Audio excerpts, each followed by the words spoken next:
Amerika istəmir, başını duvara vurur. Rus istəmir, başını duvara vurur. Bunu millət istəyir, bunu Türk istəyir.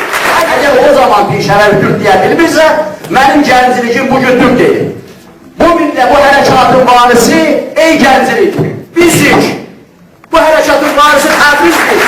Bu hərəkatın varisi Ərdəbildir. Bu hərəkatın varisi Yanadır. Məmmədəlimdə yazıqlarda bağladılar bayrağı. Əməkdə yazıqlar bayrağı bu yüzüne qaldı.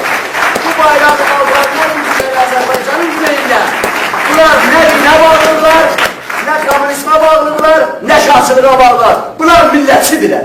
Bunlar Türkdülər. Bu Türk milli hərəkatıdır. Bu Azərbaycan Türkünün istiqlalını bərpa edəcək. Azərbaycanın güneyini müstəqil edəcək. Bütün Azərbaycanı da yaradacaq. Kimsənin narahatlığı vardırsa, kimsə istəmirsə, mən bir cümləyə mütarım. Amerika istəmir, başını duvara vurur. Rus istəmir, başını duvara vurur. Bunu millət istəyir. Bunu Türk istəyir.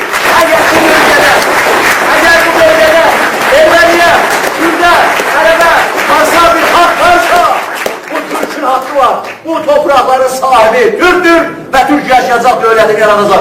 Eşk olsun Azerbaycan'a, Azerbaycan Türk'üne, Azerbaycan devletine, Türkiye devletine ve gelecekte bütün Azerbaycan devletine. Sağ olun.